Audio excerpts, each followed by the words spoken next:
I was busy pulling weeds and cleaning the water channels when the sound of the car caught my attention. Julian entered the field. I got up and went to him. He got out of the car. I said, "Hello." From this side, "Hello, I have been busy for a while. My students asked me to help them. But finally it was over. I was both tired and lonely." I said, "Come to see you and Miriam and John." I said, "You made me happy. Let me wash my hands. Did you buy anything? Any news?" Julian replied, "I brought my share. I have news for Miriam and John and for you." I washed my hands and helped him bring his shopping into the house. John and Miriam also came to welcome him. Julian poured the chocolate and candies into 2 glass containers and placed them on the table and said, "These are my and James's favorite chocolates and candies. I hope you like them too. The good news for you too is that I found a shop for you. In a nice and busy place. I talked to a few people who are in this business, so that they can provide you with the supplies you want at a reasonable discount. You can agree with them on how to pay, however you want, James, and I will help you if you run into any problems."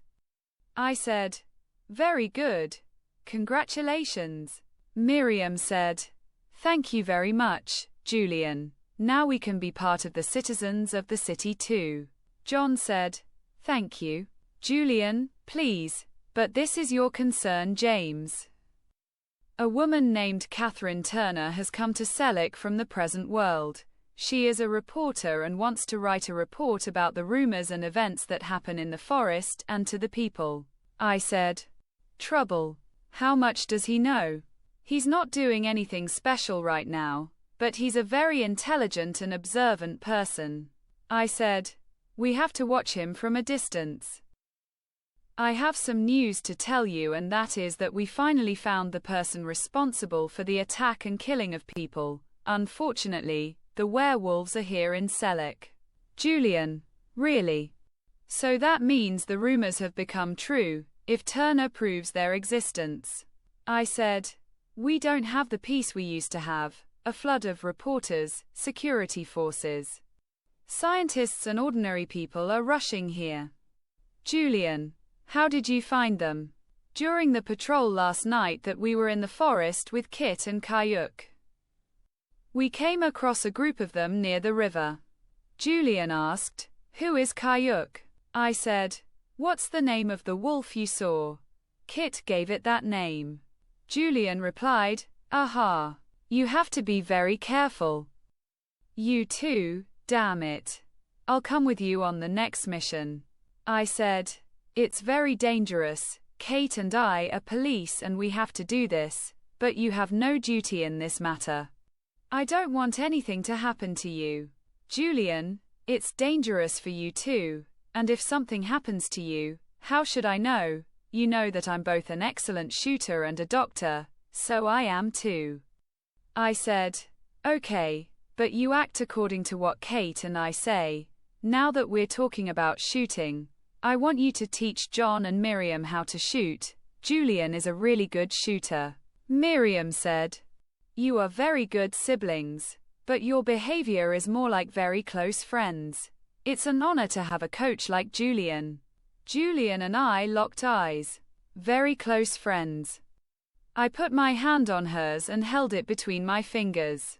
I smiled and said, "Julian is my everything. A sister, a friend, a supporter. In this world and this city she is the only one left for me."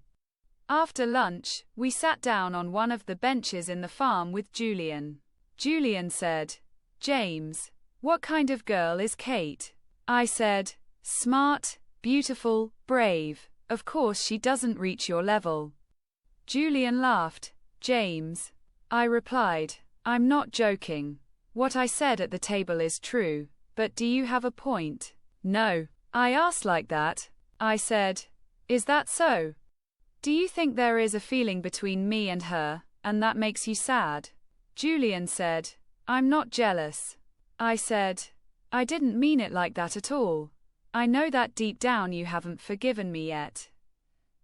But in all these years I've been the luckiest boy in the world to have someone like you by my side, that you didn't leave me alone, even though you were angry and heartbroken. You still didn't let me go. Your love is stronger than your hate. I told you that day too.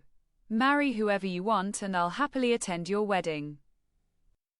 Who wouldn't want to attend the wedding of their older sister, whom they love very much, in the church, and here I'll have a magnificent celebration. Julian put her head on my shoulder. A gentle wind started to blow.